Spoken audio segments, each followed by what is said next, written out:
दोस्तों एक्सेल के इस अमेजिंग चैप्टर में आप सबका स्वागत है, जहां पर आज हम सीखेंगे डेटा एंट्री करना। आप सबको पता है कि अगर आप कंप्यूटर रिलेटेड जॉब के लिए जा रहे हो तो ज्यादातर आपको रिकमेंडेशन मिलेगी डेटा एंट्री वर्क्स की। और ज्यादातर लोग कंफ्यूज हो जाते हैं कि एक्चुअल में डेटा एंट्री होती क्या है और अगर वो आपको काम मिल रहा है तो आप उसे करोगे कैसे। तो आज की इस वीडियो में हम समझेंगे कि डेटा एंट्री क्या है, एक्सेल पे आप डेटा एंट्री कैसे अटेम्प्ट करोगे और क्या ट्रिक्स है, क्या क्राइटेरिया है जिसकी मदद से आप डेटा एंट्री वर्क को कर पाओगे। साथ ही मैं आपको एक दो ट्रिक और बताऊंगा जिसकी मदद से आप डेटा एंट्री के काम को आसान बना पाओगे। सो मेक श्योर कि आप इस वीडियो को पूरा देखें और अगर ये वीडियो आपको अच्छी लगे तो प्लीज वीडियो को लाइक और शेयर जरूर करें। तो बिना किसी देर के शुरू करते हैं इस वीडियो को। सो नॉर्मली आ चुके हम अपनी कंप्यूटर स्क्रीन पे और यहाँ पे आप देख पा रहे हैं कि मैंने एक तरीके का डेटा यहाँ पे मेंशन किया हुआ है जो कि किसी भी कंपनी या ऑर्गेनाइजेशन के एम्प्लॉय का डेटा है। अब यहाँ पे सबसे पहली टर्म आप समझो कि डेटा एंट्री एक्चुअल में क्या होती है। देखो, एक है data, data in the sense जो भी इंफॉर्मेशन आपको डिजिटल फॉर्म में मिल रही है वो एक डेटा है। जैसे कि यहाँ पे स्क्रीन पे जितनी भी चीज आपको ये दिख रही है ये सब क्या है, एक डेटा है। तो आप कहीं पे भी अगर डेटा एंट्री के काम के लिए जा रहे हैं तो वो कंपनी या ऑर्गेनाइजेशन आपको एक डिजिटल फॉर्म में डेटा देती है और उस डेटा को आपको एक्सेल में उसकी एंट्री करनी होती है। इसी वजह से डेटा एंट्री बोलते हैं। मतलब एक डेटा आपको मिला पीडीएफ फॉर्म में, डिजिटल फॉर्म में, और उस डेटा को आपने एक्सेल में एंटर किया। सो आई होप कि आपको ये टर्म क्लियर हो गई होगी कि डेटा एंट्री क्या है। बहुत ही सिंपल चीज है, आपको एक डेटा मिला है और उसकी आपको एंट्री करनी है। इतना टर्म क्लियर। अब यहाँ पे एक चीज आप सबको ध्यान रखनी है, वो ये है कि अगर आप कभी भी डेटा एंट्री जॉब्स के लिए ट्राई कर रहे हो तो वहां पे सिर्फ एक चीज सबसे ज्यादा कंसिडर की जाती है, वो होती है टाइपिंग। क्योंकि नॉर्मली क्या है, आपको डेटा दे दिया गया, अब वो डेटा को आपको एंटर करना है या फिर उसकी एंट्री करनी है। तो कंपनी एक ही चीज आप में देखती है कि आप टाइपिंग कितनी जल्दी कर सकते हो। मतलब जितनी जल्दी आप टाइपिंग करोगे उतनी जल्दी उस डेटा को आप फीड कर पाओगे। तो ये चीज आप ध्यान रखें कि आपकी टाइपिंग स्पीड जरूर होना चाहिए। मिनिमम 25 to 30 ये एवरेज होता है। अगर आप कहीं पे भी टाइपिंग के लिए जा रहे हो, डेटा एंट्री के लिए जा रहे हो, तो मिनिमम रिक्वायरमेंट 25 to 30 होती है। बस ये एक चीज है जो आपके अंदर होनी चाहिए, जो कि है टाइपिंग स्पीड। दूसरा यहाँ पे बात करें, अगर हम बात करते हैं एक्सेल वर्ड की, तो बहुत ही सिंपल सॉफ्टवेयर है। आपको नॉर्मली ये चीजें आती होंगी क्योंकि आपने स्कूल लाइफ में पढ़ा होगा, और अगर नहीं भी आता है तो इसमें कोई बिग डील नहीं है। डेटा एंट्री का जो काम होता है उसमें वो खुद आपको एक्सेल स्टार्ट करके देंगे और आपको बताएंगे कि ये आपका डेटा है, इस डेटा को यहाँ टाइपिंग के थ्रू आपको फीड करना है। तो ये चीजें आपको क्लियर हो गई होंगी कि क्या चीजें आपके लिए रिक्वायर्ड है और डेटा एंट्री एक्चुअल में क्या है। अब यहाँ पे बात करते हैं कि अगर हमें एक ऐसा डेटा, जो भी ऑन स्क्रीन आप देख पा रहे हो, किसी कंपनी का डेटा है, हमें उस डेटा की अगर एंट्री करनी है तो आप कैसे करोगे, ये फॉर्मेट आप कैसे डिजाइन करोगे। सो इस चीज को स्टार्टिंग से समझते हैं। तो इस चीज के लिए सबसे पहले हम क्या करेंगे, एक नई शीट ले लेंगे। तो मैं यहाँ पे आ जाता हूं और मैंने ले लिया एक नया शीट, बिल्कुल ब्लैंक शीट।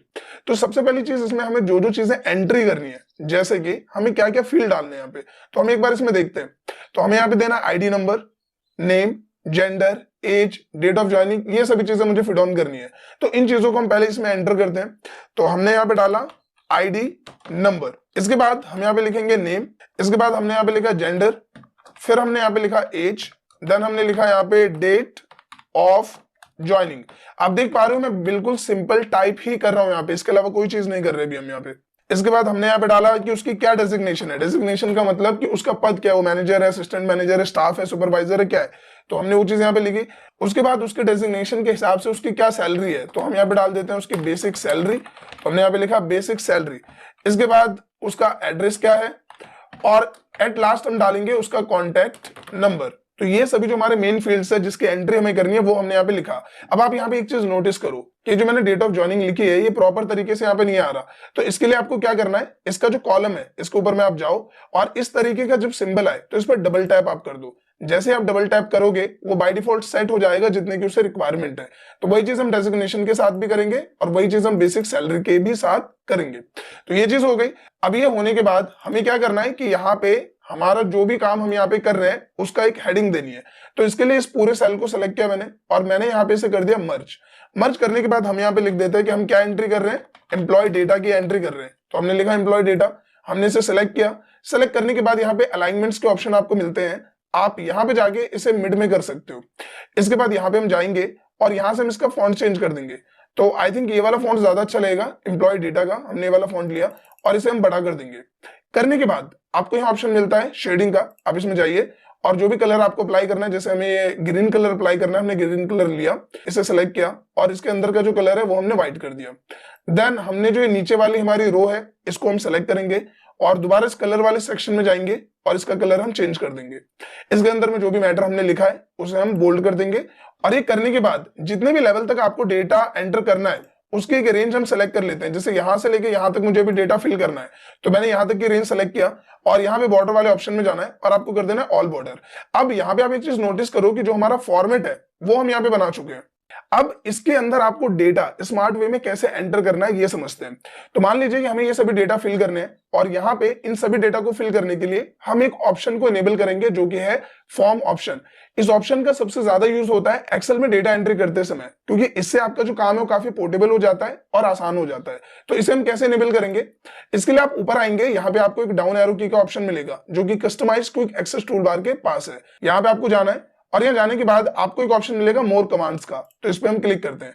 क्लिक करने के बाद आप यहाँ पे देख पा रहे हैं आपको लिखा है यहाँ पे आ रहा होगा पॉपुलर कमांड्स, आपको इसमें जाना है और जाने के बाद यहाँ पे क्लिक करना है ऑल कमांड्स, इस पे क्लिक करेंगे। क्लिक करने के बाद यहाँ पे आपको आना है एफ सीरीज में, मतलब ये ए बी नेम आ रहे हैं तो आपको नीचे आना है जब तक एफ ना आ जाए। तो हम यहाँ पे नीचे आते हैं और आने के बाद आप देखो यहाँ पे एफ आ गया है। अब इसमें हमें सर्च करना है फॉर्म, तो ये रहा फॉर्म ऑप्शन, आप ऑन स्क्रीन देख पा रहे हैं। ये सेलेक्ट करने के बाद हमें इसे करना है ऐड और ये हो गया ऐड और इसे हमने किया ओके। अब यहाँ पे जैसे आप इसे ऐड कर दोगे इस तरीके का ऑप्शन आ जाएगा। अब हमें यहाँ पे डेटा फिल करना है तो वो हम कैसे करते हैं वो समझते हैं। सबसे पहले आपकी जितनी भी हेडिंग्स है उसको आप सेलेक्ट कर लो। बड़े सिंपल तरीके से हमने इस हेडिंग को क्या किया, सेलेक्ट कर लिया। सेलेक्ट करने के बाद आपको इस फॉर्म वाले ऑप्शन पे सेलेक्ट करना है, कुछ इंफॉर्मेशन ये आपको देगा, इसे सिंपल आपको ओके करना है। जैसे आप ओके करोगे आपके पास कुछ इस तरीके से एक डायलॉग बॉक्स आ जाएगा जो कि ऑन स्क्रीन आप देख पा रहे हो। अब इसमें जो जो डेटा हमें फिल करना है आप देख पा रहे हो, ID number, name, gender, age, date of joining, जो जो हमारी हेडिंग्स है वो सभी एक सीरीज में आ गई है। तो हम यहाँ पे डेटा फिल करते हैं। तो आईडी नंबर है 10301 हमने लिखा। फिर नेम की बात आई तो नेम हमने लिख दिया राजेश। जेंडर की बात करें तो हमने यहाँ पे लिखा मेल। एज हम बात करें तो इस भाई साहब की एज है 26। डेट ऑफ ज्वाइनिंग तो 25/05/2021 में इन्होंने ज्वाइन किया है। डेजिग्नेशन क्या है इनकी, तो इनकी डेजिग्नेशन है मैनेजर की। सैलरी 45,000। एड्रेस की बात करें तो हमने यहाँ पे डाल दिया एड्रेस सेक्टर 45 नोएडा। और कॉन्टैक्ट नंबर हमने डाल दिया इनका कुछ भी, ये हमने एक कॉन्टैक्ट नंबर यहाँ पे डाल दिया। अब ये सारा डेटा फिल करने के बाद अब देखो जैसे मैं यहाँ पे न्यू पे क्लिक करूंगा ये सारा डेटा ऑटोमेटिकली अपडेट हो जाएगा, देखो इस तरह से। तो सिंपल मैंने वहां पे कोई डेटा फिल नहीं किया, लेकिन इस फॉर्म में मैं न्यू पे क्लिक कर रहा हूँ, सारा डेटा ऐड हो जा रहा है। तो इसी तरह से जो हमारे बाकी इंप्लॉइज का डेटा है वो भी हम फिल करेंगे। जैसे मैंने यहाँ पे डाला 10302, नेम हमने डाल दिया यहाँ पे मोहन। जेंडर की बात करें तो हमने डाला मेल। एज हमने डाल दी 28। इसकी डेट ऑफ ज्वाइनिंग क्या है तो हमने डाला 28/06/2021। डेजिग्नेशन की बात करें तो इनकी डेजिग्नेशन में डाल दी असिस्टेंट मैनेजर, इस तरह से। बेसिक सैलरी इनके हमने डाल दी 35,000। एड्रेस हमने डाल दिया इनका सेक्टर 43 नोएडा। और कॉन्टैक्ट नंबर हमने इनका डाल दिया कुछ इस तरह से। और ये करने के बाद जैसे मैं न्यू पे क्लिक करूंगा इनका डेटा भी अपडेट हो जाएगा। तो इसी तरह से जितने भी इंप्लॉइज का डेटा आपको एड ऑन करना है आप सिंपल तरीके से कर सकते हैं। अब यहाँ पे आप देख सकते हैं मैंने वीडियो को थोड़ा फॉरवर्ड कर दिया है क्योंकि आई थिंक जो फॉर्मेट है वो आप समझ गए कि इसको आपको कैसे फीड करना है। सो ये सिंपली डेटा एंट्री का प्रोसीजर है जो आपको क्लियर हो गया होगा। तो सिंपल काम क्या है कि आपको कोई भी डेटा मिलता है और उस डेटा की आपको टाइपिंग करके एंट्री करनी है एक्सेल में, वही सिंपल डेटा एंट्री है। अब इससे रिलेटेड कुछ चीजें हैं जो आपके काम आ सकती है, जो मुझे लगता है आपका जानना जरूरी है। अब वो क्या है मैं आपको समझाता हूँ। कई बार क्या होता है जब आप टाइपिंग कर रहे हो तो एक डेटा जो है वो बार बार एड ऑन हो जाता है। मान लीजिए जैसे यहाँ पे राजेश का डेटा है और मैंने गलती से दोबारा राजेश का डेटा मैंने फीड कर दिया है, तो मैंने यहाँ पे लिख दिया राजेश, कुछ इस तरह से आपको समझाने के लिए। तो मैंने यहाँ पे डेटा लिख दिया राजेश का। अब होगा क्या कि कई बार आप टाइपिंग करते हो, स्पीड आपकी अच्छी है तो आपको पता नहीं चलता और गलती से डेटा 2 बार टाइप हो जाता है और आपको डेटा सीनियर को भेजने से पहले उसे चेक करना जरूरी है। तो उसके लिए हम क्या करते हैं कि सिंपल पूरे डेटा को आप सेलेक्ट कर लो और सेलेक्ट करने के बाद यहाँ पे आपको जाना है कंडीशनल फॉर्मेटिंग में और सबसे पहला वाला जो ऑप्शन है हाईलाइट सेल रूल्स, इसमें जाना है और यहाँ पे ऑप्शन मिलेगा लास्ट में डुप्लीकेट वैल्यूज का। आप इस पे क्लिक करोगे और आप देखोगे कि अगर कोई वैल्यू डुप्लीकेट है तो वो यहाँ पे आपको शो हो जाएगी। आप इस तरह से देख पा रहे हो। उसके बाद आप इसे चेक कर सकते हो कि क्या ये डेटा दोबारा टाइप हुआ है या किसी और बंदे का डेटा है। तो इस तरह से आप डेटा सीनियर को भेजने से पहले उसे चेक कर सकते हैं। इसको अगर आपको हटाना है तो आप इसे सेलेक्ट करें, कंडीशनल फॉर्मेटिंग में जाए और यहाँ पे ऑप्शन मिलता है क्लियर रूल का, तो इसी को हम सेलेक्ट कर लेंगे और ये जो हाईलाइटिंग है वो यहाँ से हट जाएगी। इसके अलावा एक चीज और है जो डेटा एंट्री के टर्म में कंसिडर की जाती है। कई बार क्या होता है कि आपके पास जो डेटा है वो कुछ इस तरह का होता है, जैसे कि ऑन स्क्रीन आप देख पा रहे हो हमारे पास एक रिजल्ट है और यहाँ मैंने नाम लिखा हुआ है इस तरह से, ये इंग्लिश के मार्क्स है, ये हिंदी के मार्क्स है, इस तरह से डेटा है।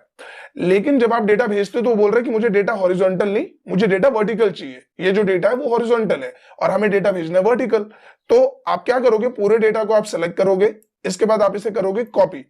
कॉपी करने के बाद आपको जहां पे भी इस डेटा को अलग तरीके से पेस्ट करना है या फिर मॉडिफाई करना है, आप वहां पे सेलेक्ट कर लो। सेलेक्ट करने के बाद आपको पेस्ट के ये डाउन ऑप्शन में जाना है और यहाँ पे आपको ऑप्शन मिलेगा पेस्ट स्पेशल का, इसमें जाइए और आपको ऑप्शन मिलता है ट्रांसपोज का, इसे सेलेक्ट करें और करें ओके। जैसे आप ये करोगे आप देखोगे कि जो आपका डेटा है वो बिल्कुल अलग तरीके से यहाँ पे आ गया है, कुछ इस तरह से। तो इस तरह से अगर आपको डेटा वर्टिकल तौर पे रिप्रेजेंट करना है या फिर मॉडिफाई करना है तो वो चीज आप ट्रांसपोज की मदद से कर सकते हो। सो आई होप कि दोस्तों ये जो डेटा एंट्री के ऊपर वीडियो है ये आपको पसंद आई होगी। काफी इसमें कमेंट थे कि एक डेटा एंट्री पे वीडियो बननी चाहिए। सो आई होप कि वीडियो आपको पसंद आई होगी। अगर ये वीडियो आपको अच्छी लगी तो प्लीज वीडियो को लाइक करें, शेयर करें, साथ ही कमेंट करके अपना फीडबैक जरूर दें।